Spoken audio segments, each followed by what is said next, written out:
Aladalar, aladalar, hey aladalar. Sizsiz insan ömrünü gödöňüne getirmek mümkün däldiysem, lap bolayarmyka? Siz türlüdümün asla tükenmeyen, ansat egsilmeyen, göz görteli azalmayan, hem de hiç kaçan insanın kalbından ağından ayrılmayan, şıgıra sığdırıp bolmayan oydur pikirler, ıncıdır gaýgylar, gussudur gamlar, insanın kalbini heyjana getirýän begençdir şatlıklar bilen bağlanışyklar ahyryn.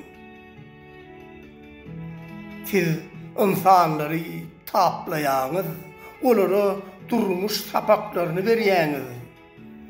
Sizin beren dersleriňizden manyň alyp netije çykaran insan köplenç öz maksatlaryny murat, arzularyny hasyl edýär.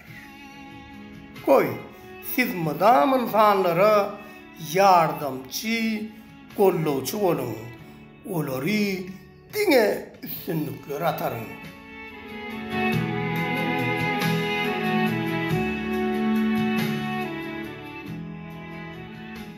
Hem kiçisiz, hem uly, hem ıncıly gaýgyly, hem kalbymiň aýdymy, tükenmez aladalar.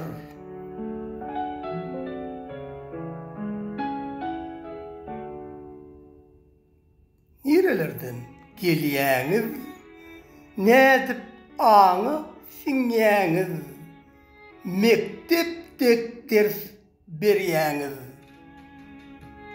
egsilmez aladalar.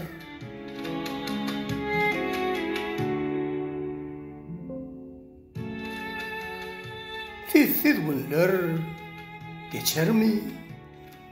Bak yüzünü açar mı? Mertler sizden kaçar mı? Adanmaz aladalar.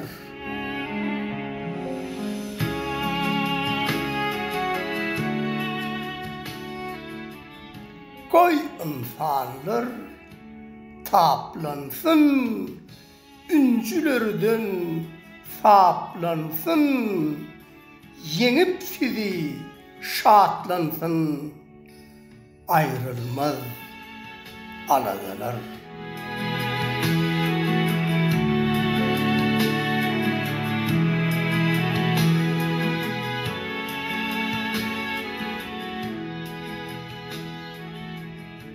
Boşly meniň zat adly täze kitabymdan alyndy, goşgyny awtor okudy.